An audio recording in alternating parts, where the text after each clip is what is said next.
think seeing President Biden there in Belfast, in your hometown?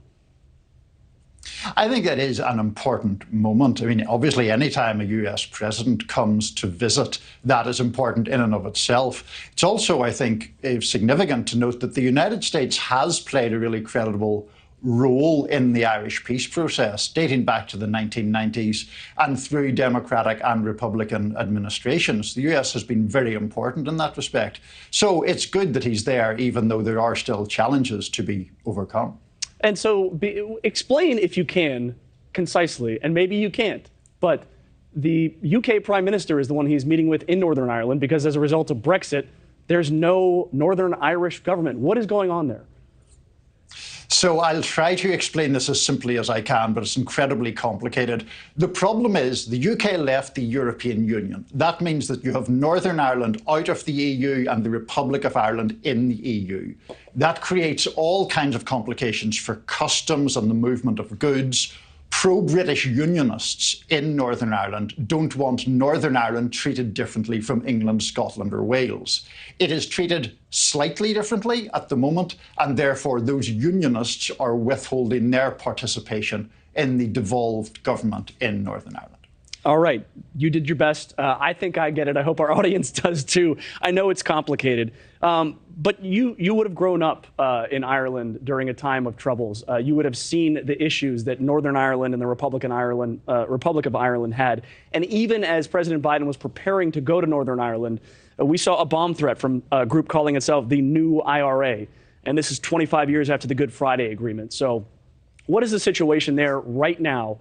And, you know, have we come a long way since 25 years ago? Or is there just, you know, it's just calmer, but the issues are still there? We have come a long way, but we're still a long way from an idyllic situation.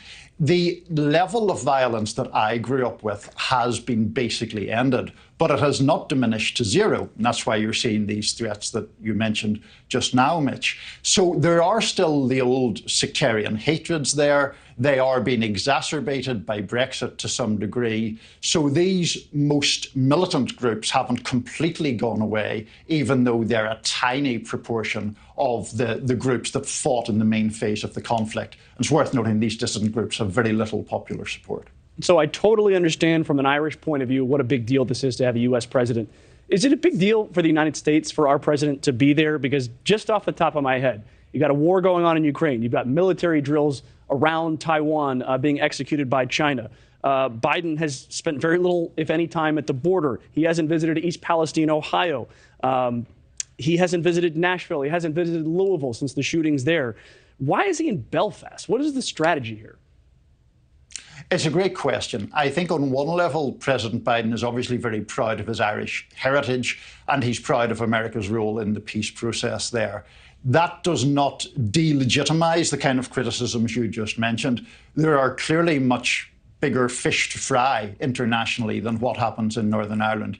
There are much bigger threats that the United States faces. Now, the White House would argue that the president can conduct his business from anywhere, you know, just because he's in Northern Ireland doesn't mean that he can't deal with other matters. Well, sure, Niall, but it's a symbol, right? It's a symbol if he goes through the border. It's a symbol that he's going to Northern Ireland.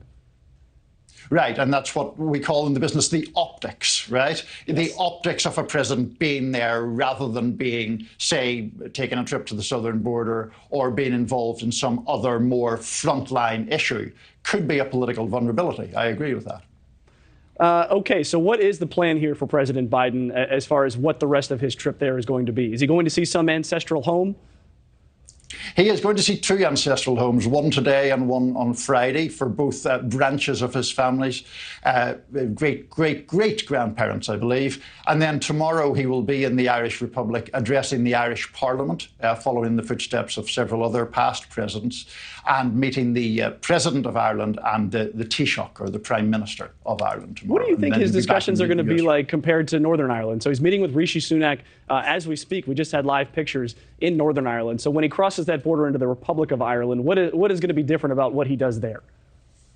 I mean, obviously, it's a much less tense part of the world. You know, it has been an independent republic for decades and largely peaceful. So that will be more, I expect, about cooperation, economic investment, dealings with the European Union writ large, a less tense environment than he will be experiencing right now north of the border.